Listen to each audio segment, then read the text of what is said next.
नमस्कार। लक्ष्य अकादमी में आपका स्वागत है। मैं अरविंद आज आपको ज्योग्राफी का पार्ट और पढ़ाएंगे। पार्ट 4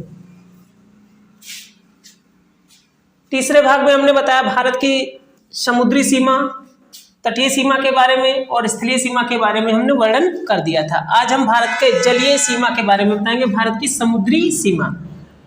तो समुद्री सीमा भारत में इधर देखेंगे तो अरब सागर, हिंद महासागर और बंगाल की खाड़ी, तीन ओर से भारत के पानी, तीनों ओर से पानी भारत में पाया जाता है। इसी कारण इसको भारत को हम क्या कहते हैं? प्रायद्वीप कहते हैं। प्रायद्वीप के नाम से जाना जाता है। प्रायद्वीप, तीन ओर से पानी होने के कारण। समुद्री सीमा देखेंगे, समुद्री सीमा के बारे में देखते हैं। समुद्री सीमा के बारे में हम जब देखेंगे तो सबसे पहले यदि हम समुद्र की गहराई नापना है, गहराई, तो गहराई मापने के लिए हम फैदम का प्रयोग करते हैं। फैदम का प्रयोग करते हैं। और अगर हमको समुद्र की लंबाई को हम नॉटिकल में मापते हैं। नॉटिकल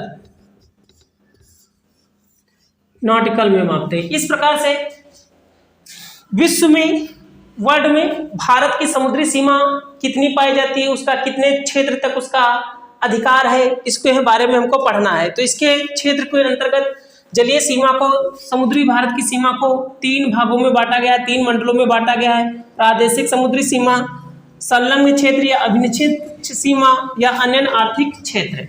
तो सबसे पहले हम देखेंगे पहला आपका आता है प्रादेशिक समुद्र सीमा। प्रादेशिक समुद्र सीमा के अंतर्गत हम देखेंगे तो इसमें हम पाते हैं कि ये 12 नॉटिकल मील।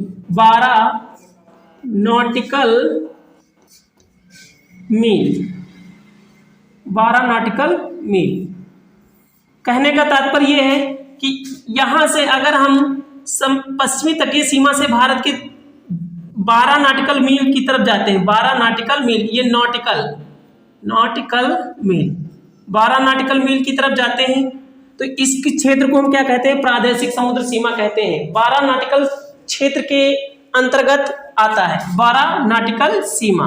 तो 12 नॉटिकल सीमा के अंतर्गत हम क्या करते हैं? सभी प्रकार के संसाधनों का पूर्ण दोहन करते हैं। प्रादेशिक समुद्र सीमा कितने क्षेत्र में पाई जाती है? 12 नॉटिकल मील के अंतर्गत। इसमें हम क्या करते हैं? भारत की सभी प्रकार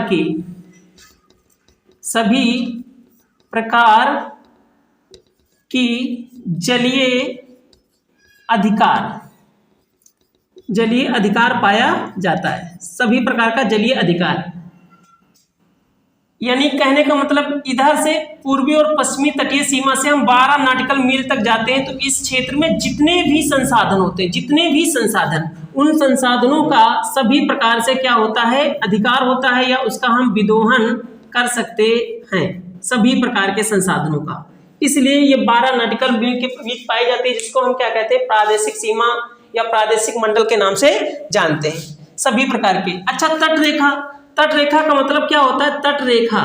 तटरेखा इसकी दूरी जो मापी जाती है तटरेखा, क्योंकि समुद्र का तट है कटा पिटा, इसको मिलाने के लिए एक रेखा होती है जिसको हम कहते हैं आधार तल।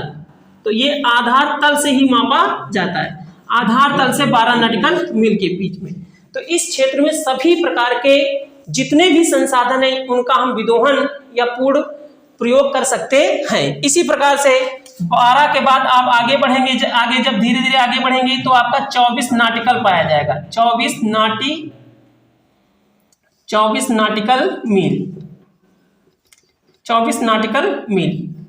ये 24 नॉटिकल अरब सागर इधर से देखेंगे तो 24 नॉटिकल मील से लगा करके बंगाल की खाड़ी में भी 24 नॉटिकल मील तक भारत का समुद्री जलीय सीमा का अधिकार पाया जाता है, जिसको हम क्या कहते हैं? संलग्न क्षेत्र या अभिछिन्न क्षेत्र कहते हैं। संलग्न या अभिछिन्न, ये प्रादेशिक सीमा के बाद पाया जाता है। इस क्षेत्र में ये कहाँ तक? 24 नॉटिकल मील तक, 24 नॉटिकल मील तक अधिकार, 24 नॉटिकल मील तक अधिकार पाया जाता है। इस क्षेत्र में क्या होता है? इस क्षेत्र में अप्रवासी कानून, अप्रवासी कानून, अप्रवासी कानून यानी बाहर से विदेशों से जो आने वाले जो जलीय जहाजें होती हैं, नाविका होती हैं, यहीं से कानून ये लागू हो जाता है। अप्रवासी कानून के अंतर्गत ये आता है। इसके साथ साथ अगर कोई जहाज विदेश से आ रहा है और भारत की 24 नाटिकल सीमा के बीच में है तो उसको सीमा शुल्क भी देना पड़ता है। सीमा शुल्क, सीमा शुल्क यानी अप्रवासी कानून लागू होगा और सीमा शुल्क देना पड़ेगा। इसके साथ साथ भारत को 24 नाटिकल मील के बीच में, यहाँ तक इस क्षेत्र तक 24 नाटिकल मील तक उसको क्या करना पड़ेगा, पर्यावरणीय अधिकार या उसको पर्यावरण को बनाने का अधिकार रहता है 24 नाटिकल मील तक। तो अप्रवासी कानून, सीमा शुल्क और पर्यावरणीय अधिकार या कानून, पर्यावरण कानून यानी इसका सुरक्षा का अधिकार 24 नाटिकल मील तक भारत का ही रहता है। इसके साथ साथ जो मोस्ट इंपॉर्टेंट क्वेश्चन है यहाँ पर आपका पूछा जाता है वो है आपका वित्तीय अधिकार। वित्तीय अधिकार, वित्तीय अधिकार जिसको हम क्या, वित्तीय अधिकार जिसको हम राजकोषीय अधिकार कहते हैं,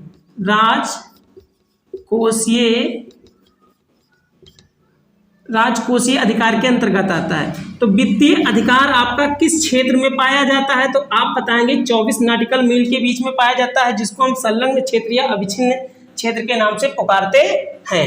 ये आपका क्या है, 24 नाटिकल मील यानी संलग्न क्षेत्र। संलग्न यानी ये प्रादेशिक सीमा से क्या है, लगा हुआ है। प्रादेशिक सीमा से लगे होने के कारण इसको हम क्या कहते हैं, 24 नाटिकल मील को संलग्न क्षेत्र के नाम से जानते हैं। इसी प्रकार जैसे जैसे ही हम आगे बढ़ते, आधार तल से आगे बढ़ते चले जाएंगे तो हमको 200 नाटिकल मील के पास जाना पड़ेगा। 200 नाटिकल मील, 200 नाटिकल मील, 200 नाटिकल मील के बाद हमारा अन्य आर्थिक क्षेत्र पाया जाता है। हमारा अन्य आर्थिक क्षेत्र का विस्तार 200 नाटिकल मील तक मिलता है। यानी हम बंगाल की खाड़ी में आगे बढ़ेंगे 12 यानी प्रादेशिक, फिर प्रादेशिक के बाद अविच्छिन्न, अविच्छिन्न के बाद अन्य आर्थिक क्षेत्र। ये 200 नाटिकल मील क्या पाया जाएगा, आपका अन्य आर्थिक क्षेत्र पाया जाता है। यहाँ पर क्या होता है, इस क्षेत्र का जो सबसे मोस्ट क्वेश्चन है पूछा जाता है यहाँ पर आप, यानी वैज्ञानिक अनुसंधान, वैज्ञानिक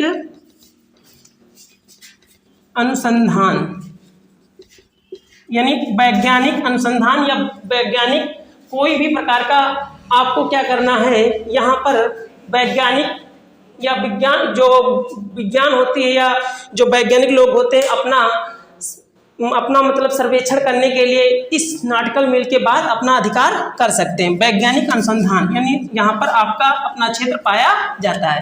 इसके साथ साथ यहाँ पर नए द्वीपों का निर्माण, नए द्वीपों का निर्माण, द्वीपों का निर्माण, नए द्वीपों का निर्माण भी यहीं पर किया जाता है। यानी अगर कहा जाए कि भारत नए द्वीपों का निर्माण कहाँ तक कर सकता है, तो 200 नाटिकल क्षेत्र के बीच में, 200 नाटिकल क्षेत्र के बीच में कहीं पर भी अगर कोई द्वीप है तो उस द्वीप का वो निर्माण कर सकता है या उस द्वीप पर उसका अधिकार रहता है। जैसे आपने देखा होगा लक्षद्वीप समूह, लक्षद्वीप समूह या अंडमान निकोबार द्वीप समूह जो भारत की सीमा के अंतर्गत आता है, इसलिए भारत का उस पर अधिकार पाया जाता है। इसके साथ साथ आप यहाँ पर तो वैज्ञानिक अनुसंधान या नए द्वीपों का निर्माण, नए द्वीपों का निर्माण बहुत ही मोस्ट आपका क्वेश्चन है। इसके साथ साथ क्या है, आप यहाँ पर जितने भी खनिज संपदा मिलेगी, खनिज संपदा, खनिज संपदा, खनिज संपदा यानी समुद्र के नीचे गहराई में अंदर जाने पर देखेंगे जितने भी आपके खनिज समुद्र के अंदर पाए जाने वाले जितने भी पदार्थ हैं उन पदार्थों का भी इस पर क्या होता है, अधिकार होता है। तो हमने देखा कि समुद्र सीमा, भारत की समुद्री सीमा को 3 भागों में बांटा गया है। ठीक, वो 3 भाग कौन कौन से हैं, आपकी प्रादेशिक समुद्री सीमा जो 12 नाटिकल मील के बीच में पाई जाती है, जिसमें भारत के सभी प्रकार के जलीय अधिकार या विदोहन होता है। संलग्न क्षेत्र या विच्छिन्न क्षेत्र जो 24 नाटिकल मील तक पाया जाता है। अप्रवासी कानून यानी विदेशी बाहर से आने वाले भेड़ों पर या नाविकों पर इस कानून लागू होता है या सीमा शुल्क उनसे लिया जाता है। पर्यावरण अधिकार यानी पर्यावरण को सुरक्षा का अधिकार या पर्यावरण को बनाने का अधिकार इस पर भी पाया जाता है। वित्तीय अधिकार जो आपका हमने बताया सबसे मोस्ट क्वेश्चन है राजकोषीय अधिकार कि राजकोषीय अधिकार यानी राजकोषीय अधिकार कहाँ तक पाया जाता है, तो आपका 24 नॉटिकल मील के बीच में पाया जाता है, जिसको हम क्या कहते हैं अविच्छिन्न क्षेत्र या संलग्न क्षेत्र कहते हैं। यानी प्रादेशिक क्षेत्र के बाद जो दूसरा संलग्न क्षेत्र पाया जाएगा। तीसरा जो क्षेत्र है आपका पाया जाता है वो अन्य आर्थिक क्षेत्र है जो 200 नॉटिकल मील के बीच में पाया जाता है। जितने भी वैज्ञानिक अनुसंधान या वैज्ञानिक सर्वे किया जाएगा तो यहीं पर किया जाएगा, नए द्वीपों का निर्माण होगा और खनिज संपदा का अधिकार भी इसमें पाया जाता है। इस प्रकार से भारत की जो जलीय सीमा का, भारत की समुद्री सीमा का क्षेत्र ये देखने को मिलता है। समुद्र की गहराई को हम फैदम में मापते हैं और यदि उसकी हम लंबाई देखें तो लंबाई को हम नाटिकल में मापते हैं। तो इस प्रकार से आपको हमने भारत की समुद्री सीमा के अधिकार के बारे में बताया। ठीक है, इसी क्रम को हम जारी रखते हुए अब हम आगे क्या करते हैं, भारत के द्वीपों के बारे में पढ़ लेते हैं। भारत के द्वीपीय